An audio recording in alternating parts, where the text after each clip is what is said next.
Don't be shy. Put yourself out there. Make sure that people know who you are. And they'll know who you are if you smile and you're helpful, and make friends, and don't give up. If you lose an election, pick yourself up, dust yourself off, and start all over again. I'm Marie Kruger Canarelli. I was Marie Denave. I grew up in Union. From the time I was 5, my parents moved here in 1950.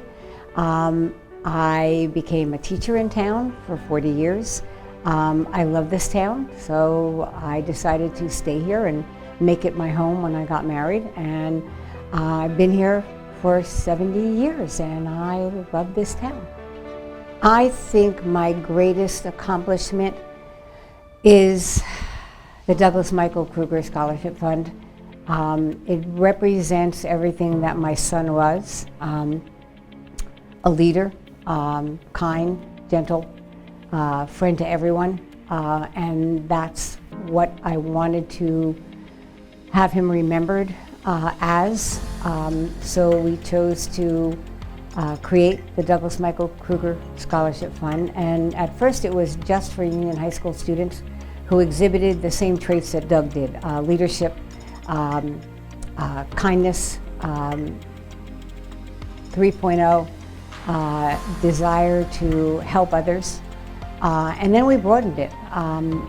We broadened it to Paper Mill Playhouse, where he won a Rising Star Award, so we decided to continue that with his name.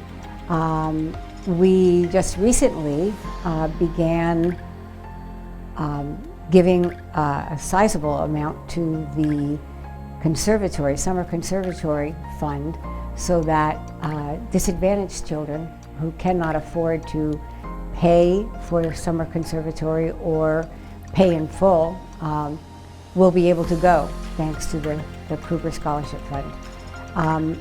I've been active my whole life. In town, as soon as I started teaching, I became involved with the association. I now retired. I became involved with the Historical Society, the Chamber of Commerce, Friends of the Library, Diamond Circle, which is a group that honors Board of Education members, Union Board of Education members who have worked for the board for 25 years or more. I served as president for 4 years. And I just enjoy volunteering and helping others, and it keeps me busy and it makes me happy to make others happy. Granting scholarships from the foundation to young people, high school students, really makes my heart smile, because I know that they have dreams and they want to follow their dreams, and I want to help them.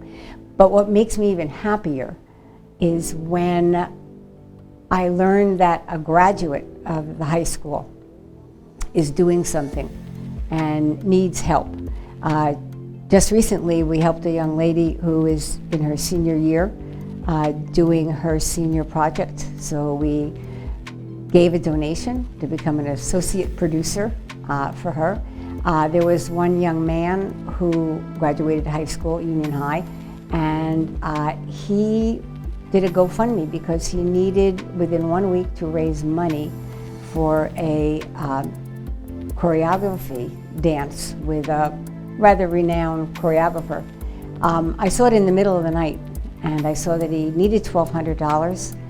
He got 2, so at 2 o'clock in the morning, I made a donation of $1,000. And when he woke up in the morning, he called me screaming and yelling that he was so happy, and that's what I want to do. We've helped send one of our earlier students to China for dance. We've funded some productions, and that's even more than giving the students the scholarship. What I like doing is helping them afterwards, really making their dreams come true. My advice to young girls who want to be leaders is to get involved. As early as 4th grade, run for that student council president.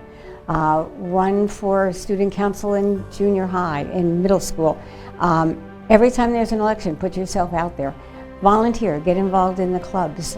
When you go to college, get involved in college. Become part of college life and the giving back that some of these different sororities, fraternities, sororities especially, give back to the community.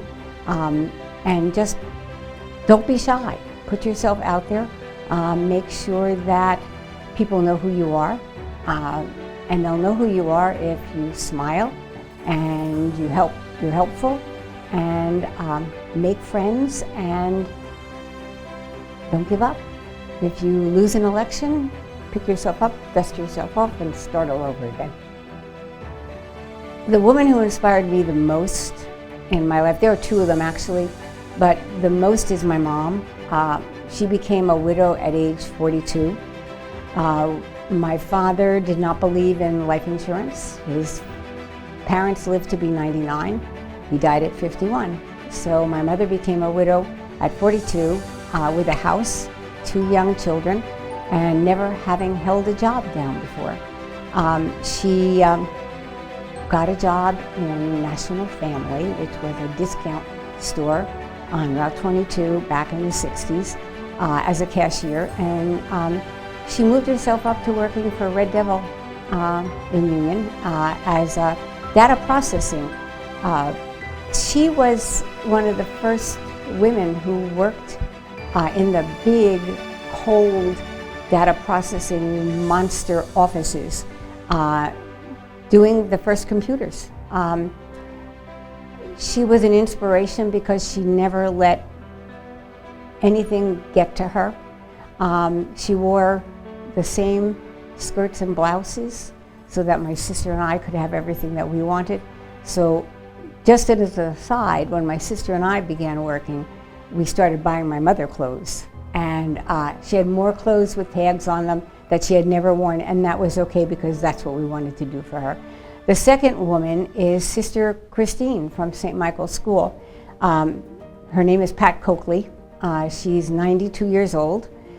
She was my 6th grade teacher and my 8th grade teacher, and she inspired me to become a teacher. She was a fun teacher. She made us laugh. She made us do unusual things, creative things, and she was the one that I wanted to be. I still see her. We go to lunch, a whole group of us from St. Michael's class of 61, go to lunch several times a year. We see her at Christmas. We take her for rides, and she still inspires me, and she knows that. And she's happy that she has inspired young women to follow in her footsteps. Women's History Month means to me a great deal. I'm so happy to see the unsung heroes of this world finally get their due. Growing up, even in school, it was always the boys, never the girls. And I'm happy to see that women, girls, women of all ages are coming into their own. When I first got married to my first husband, my late husband, I was 22, I was teaching, and we could not buy a house because they would not count my salary. That was probably the biggest slap in my face, I think, that made me realize, hey. Then I did an internship in town for the Board of Ed.